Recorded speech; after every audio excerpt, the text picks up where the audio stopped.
Hey man! Film recapper here. I'm going to show the movie title, Abnormalities. Subscribe for my motivation. At the start of the first movie, a young man is meticulously sketching an apple. There is no one else in the room and there is complete silence. As the man finishes up, we see a poorly made sketch, implying that he is not an expert. Just then, something moves inside the closed cupboard, startling the man. He nervously approaches it, thinking that it is a mouse. But to his shock, an apple has appeared out of nowhere.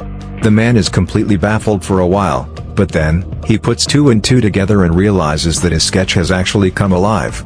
To test his theory, he grabs his notebook and starts sketching a 100 yen bill. Once he is done, he excitedly runs to the cupboard. When he opens it, he finds the 100 yen bill there. The man inspects it for a few seconds and concludes that it is very real. He then excitedly rushes back to his couch and sketches a stack of money. As soon as he finishes, a big wad of cash miraculously appears inside the cupboard. Now, the man is rich and powerful, all he requires is a beautiful girlfriend. So, just like any simp would do, he starts sketching a voluptuous woman. However, in the midst of it, someone arrives at the door and the man goes to check. He leaves his notebook on the table, with the sketch incomplete. The woman's head and entire lower half is missing. After a while, when the man returns to the room, he hears a sudden knock on the cupboard. This is when he realizes that his incomplete sketch has come to life. The movie ends as a terrifying hand slowly emerges from the cupboard. Movie 2. The protagonist of the second movie is an obese and extremely lustful man named Bing. He works as the manager of a private investigation company, but every time he sees a female client, he loses focus and starts fantasizing about her. Bing has only one aim in life, to have as much keenness as he can. Normally, he leaves for home at sharp 5, but when beautiful women come in, seeking help, he can even stay until midnight. The amount of dedication this man has for his dirty hobby is unparalleled. One day, a young woman named Susan visits him at his office and frantically explains that her husband has gone missing since a week. However, Bing is so focused on staring at her body parts that he doesn't even pay attention to her words.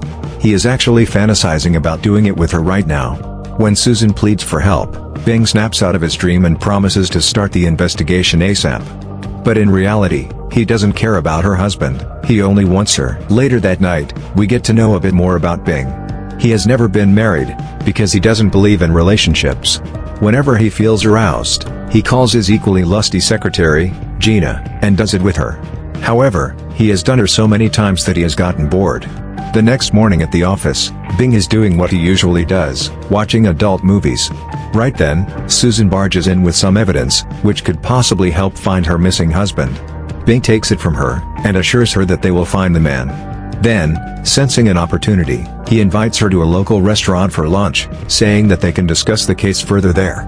As expected, a naive Susan accepts without thinking much about it. Shortly after, Bing heads to a site with his juniors to investigate the missing man. However, he quickly gets bored and decides to take a leak. As soon as Bing unzips his pants though, he is left in utter disbelief. It's almost as if he has seen a ghost. Without wasting his time, Bing gets into his car and drives off. He receives a call from Susan along the way, but surprisingly, he rejects it. After a while, he visits his regular doctor and explains the situation. Bing pulls his pants down and shockingly reveals that his manhood has shrunk by a considerable margin. Everything was fine up until this morning, but now, things are different.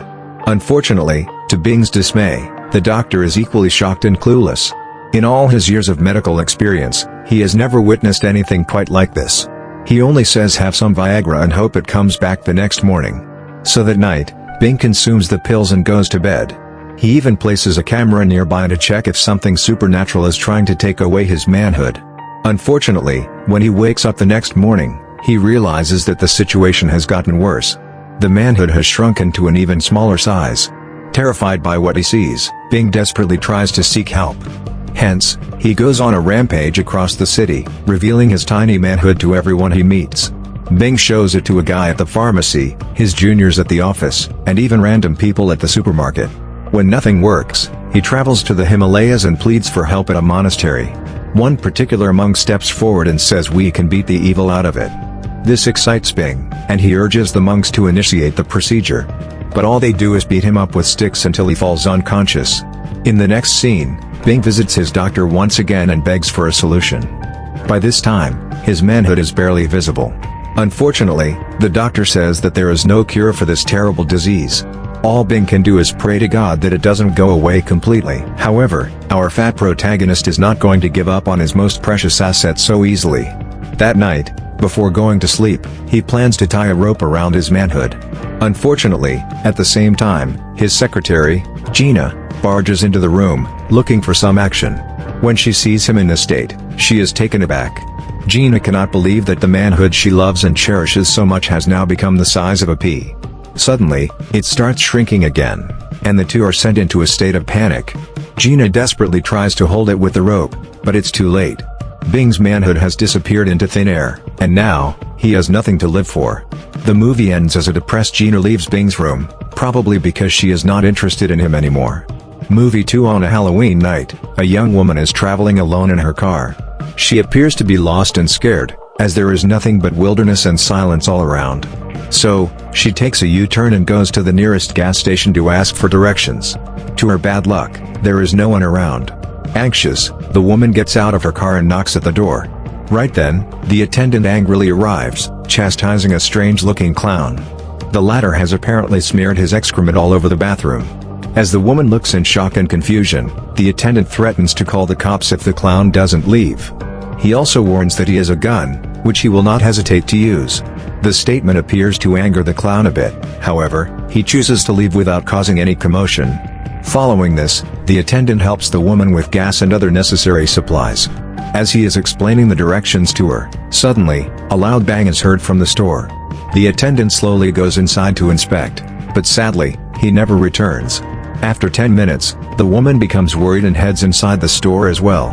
When she reaches a certain room, she is horrified by what she sees. The clown from earlier has brutally killed the attendant, and now, he is dissecting him bit by bit. In the next scene, we see the woman nervously driving away in her car. She tries alerting the authorities about the murder, but due to bad reception, the call doesn't go through. Just then, she notices the clown waiting for her on the side of the road. It appears as if he is teleported to the location. Fortunately, before he can get to her, the woman drives away. After a while, she spots a car on the road and approaches it for help. But to her horror, the driver has been assaulted brutally, probably by the same clown. This prompts the woman to quickly get back in her car and drive away. Unfortunately, as she is trying to call her boyfriend, we see that the clown has somehow sneaked in the back seat of her car. He suddenly puts a plastic over her face, trying to suffocate her, but the woman manages to escape by hitting the brakes abruptly. She then runs into the forest on foot, until she comes across an abandoned warehouse. Although it is dark and scary, the woman decides to take her chances. She gets inside and bars the door with a metal rod. Soon, the clown arrives and starts banging on the door from the other side. But when he fails to open it, he goes away. Several hours pass by, but the woman still doesn't have the courage to go out. As she tries to sleep, suddenly, the clown appears through the ground and catches her.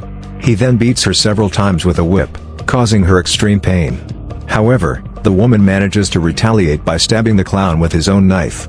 She then stabs him a few more times before running away from there. Soon, the woman reaches the road, where she luckily finds a passerby. Seeing her condition, he immediately lets her in and inquires what happened.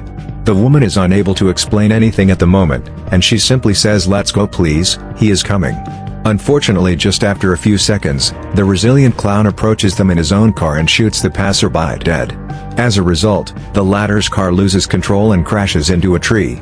When the woman regains consciousness, she finds herself in the clown's operating room. To her horror, he has amputated all her hands and legs. He has also written several derogatory words on her body. The movie ends as the clown lets out a maniacal laugh, while the woman screams in horror. Movie 4. The final movie is set in a dystopian world where monsters and spirits still exist. One night, when a ship is sailing through a deadly storm, it suddenly comes under attack by a giant crab-like creature named Thanapod. Using its deadly claws, it quickly kills some of the sailors, forcing the rest of them to retreat in the cellar. Later, the survivors conduct a vote to determine who will confront the Thanapod. In the end, a shy but cunning man named Torin is chosen. He initially tries to run away from there, but his friends pick him up and throw him near the bunker where the Thanapod is currently residing. Having no options left, Torin slowly makes his way downstairs, and confronts the beast. To his shock, the Thanapod can now speak using one of the sailors it had killed earlier. It repeatedly says me need meat, Faden Island take me. Torin is terrified by the gruesome sight, but he also gets an idea. He makes a deal with the Thanapod. He will take it to the island, and in return, it will have to spare him. Surprisingly, the beast agrees and backs away, leaving a trail of blood and intestines in its wake. Torin quickly goes through the waste until he finds a special key. In the next scene, he heads upstairs and tells his friends that he made a deal. But before they can ask him any further, he rushes to the captain's room and opens a safe using the key he found earlier. Torin then pulls out a gun and points it at them, demanding them to back off. Once everyone calms down, he says that he is in charge from now on. One of the sailors tries to revolt, but Torin teaches him a lesson by throwing him inside the bunker, where he is immediately gobbled up by the beast. After this, Torin gathers everyone in his room and reveals that the Thanapt wants to go to Faden Island, as there it can kill a lot of humans and live freely. However, Torin has a better idea. Since the beast is not good at geography, he wants to lead it to another island, where no humans reside. The plan is a risky one, but if it works, thousands of lives will be saved. However, Torin doesn't want to take the decision alone. Instead, he wants everyone to vote. So, he hands each of them a piece of paper, and asks them to choose between the two options. After a while, the results come out and Torin angrily says that 2 people voted to take the Thanapod to Faden Island. Then, he pulls out his gun and kills them in front of everyone.